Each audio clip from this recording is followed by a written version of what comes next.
Hello, welcome to Return to Self. My name's Alana, and if we haven't met before, then it's lovely to meet you. Now, today I thought we would take a look at the topic of empath mastery, how to stop drowning, and how to start utilizing your gifts. If you've ever walked into a room and instantly felt tense, sad, or overwhelmed without knowing why, this video is for you. Empaths don't just notice their environment, their nervous systems register it. Today we'll be exploring what an empath or HSP is, an acronym for highly sensitive person, empathy and environmental awareness, the core mechanisms behind empathy, why empaths absorb energy, what the difference between attunement and absorption is, and how to stay open without absorbing the energy of others. So this video is not about hardening yourself, it's about learning how to establish energetic boundaries in your body. What is an empath or HSP? An empath or highly sensitive person is typically a soul operating on a higher frequency, who has high emotional sensitivity and deep relational awareness. These abilities may have been developed in other lifetimes or in other dimensions. Empaths often absorb energy from their environment and have a strong attunement to humans and all animals too. They typically have a strong sense of intuition, they experience gut feelings, and have the ability to read between the lines when interacting with other people. According to my guides, empaths came to the planet to be of service. They are typically gifted people with a gentle temperament.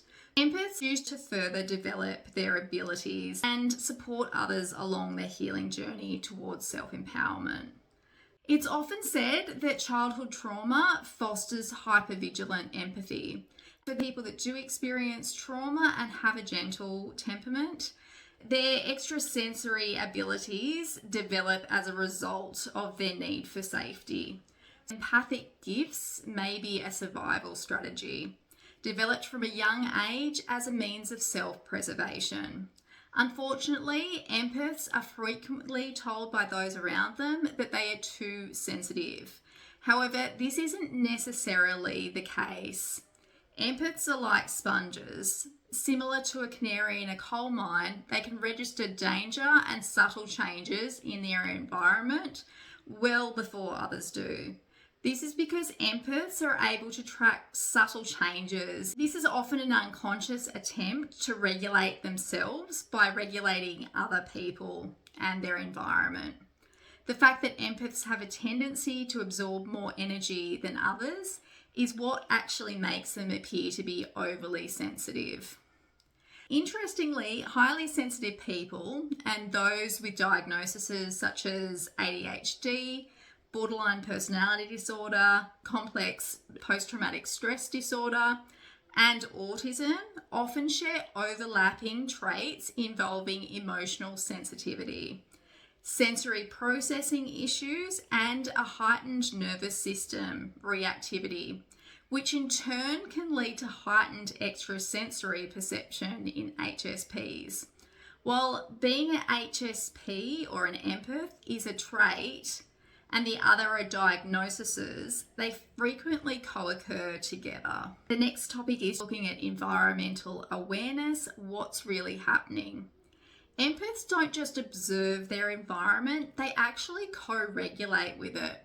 The nervous system is constantly scanning for safety versus threat, emotional shifts, power dynamics, and unspoken tension. This includes people's moods, crowded spaces, noise, lighting, and general chaos, and emotional undercurrents in relationships.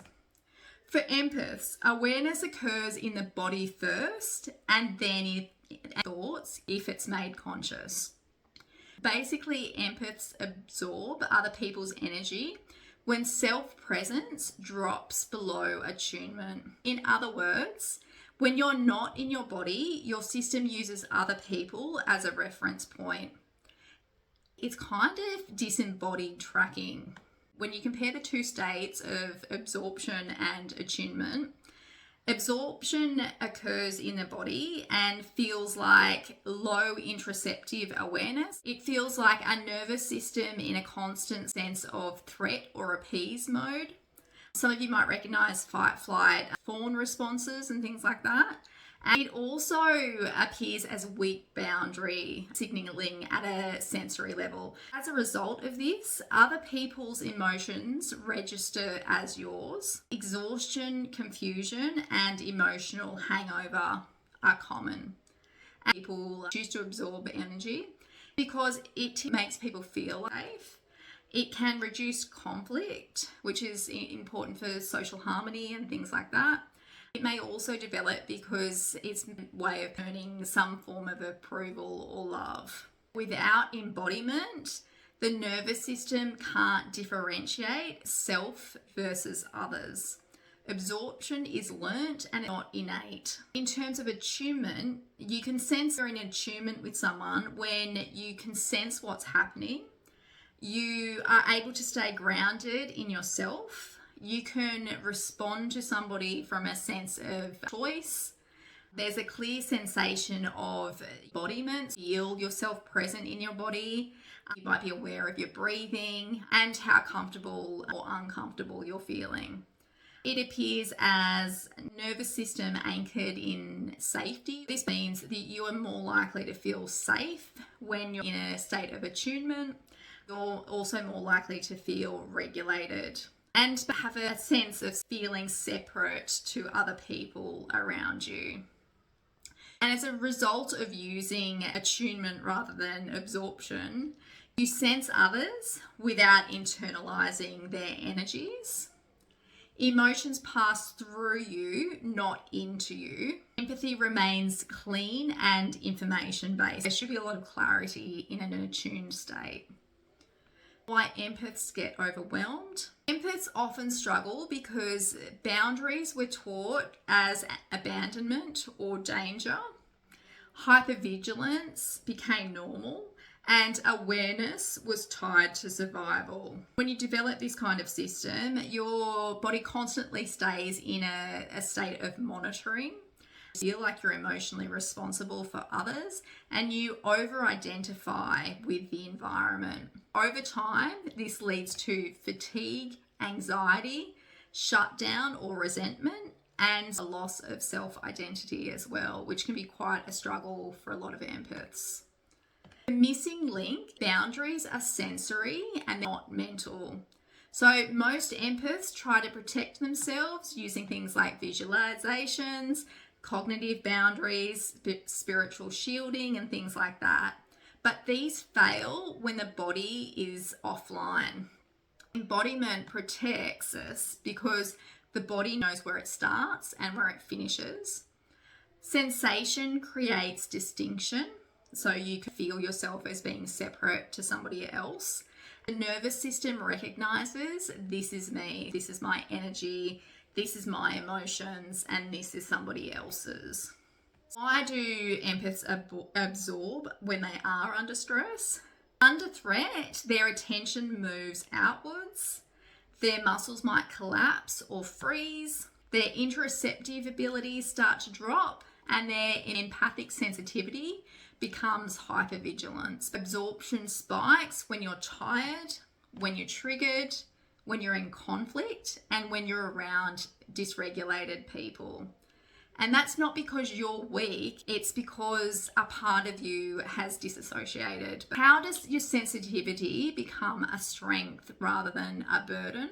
Basically, you need to start reclaiming awareness without overload. The goal isn't to become less sensitive, it's to become more anchored, more grounded, and more embodied. So like we discussed earlier, many empaths learn early on that safety lived outside their own body.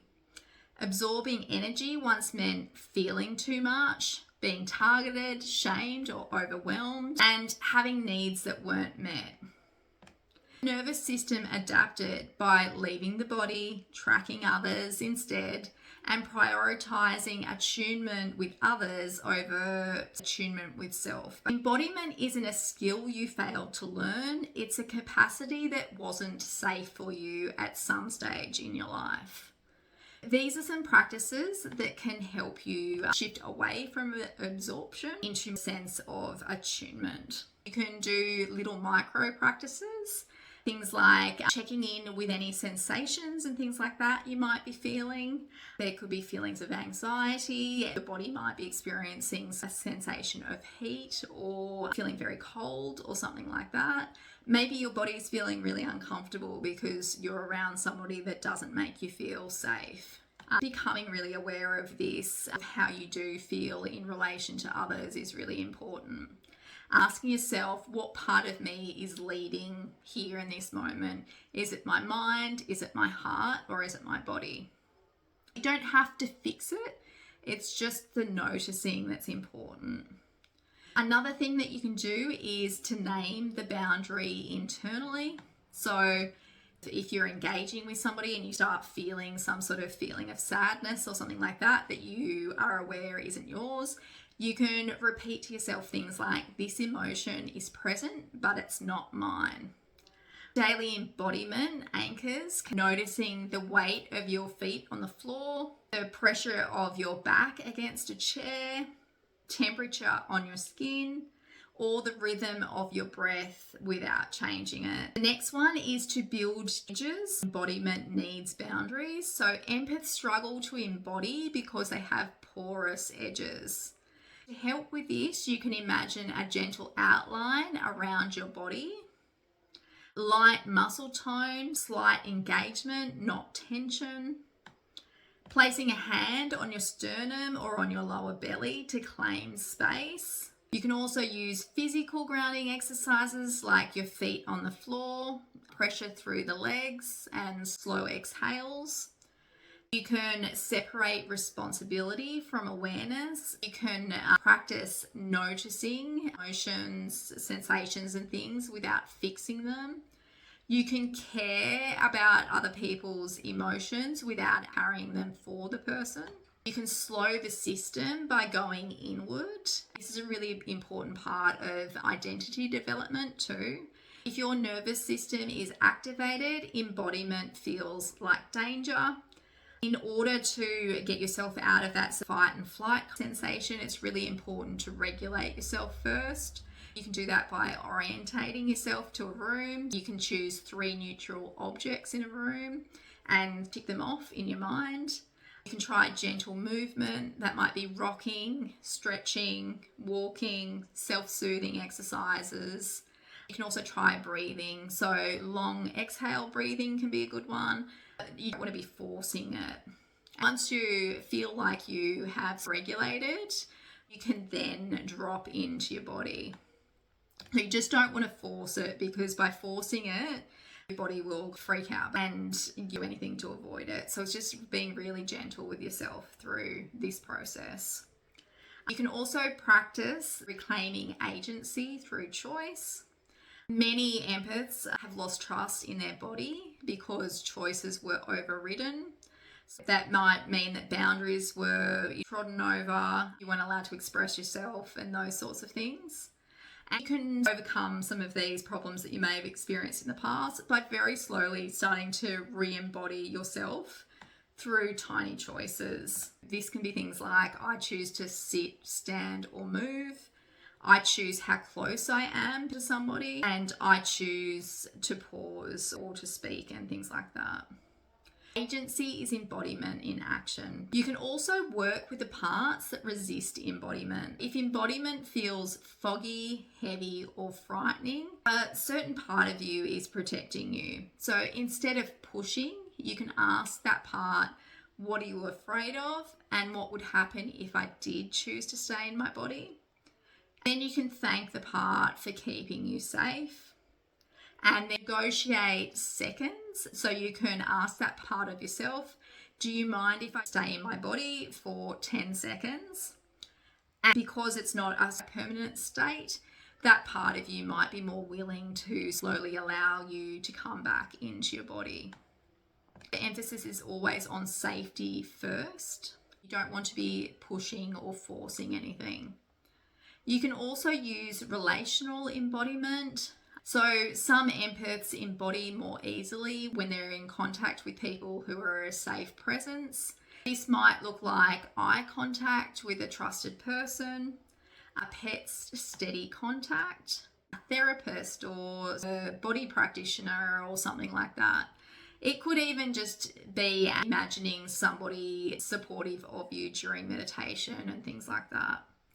Embodiment is often co-regulated before it's self-regulated. The last one is looking at redefining what embodiment is. Embodiment is not being calm all the time. It's not feeling everything fully, and it's not forcing yourself to be present.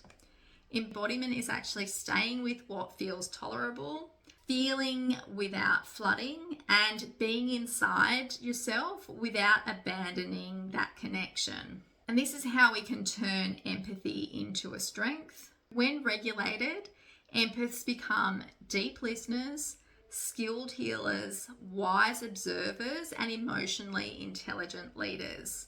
Your sensitivity becomes a choice rather than a reflex. Awareness plus boundaries equals clarity. Awareness plus self-connection equals power. If you're an empath, your work is not to harden. It's to come home to yourself while staying connected with the world. Sensitivity is not the problem. The problem is actually the disconnection from self. If this resonated, please like, subscribe, and share, especially with somebody who feels too sensitive for this world. I know that personally, this is something that I have really struggled with. This has taken me years and years to understand. And I hope that this just gives somebody a chance to understand themselves a little bit better. Other than that, I wish you all the best, and I'll see you in the next one. Bye for now.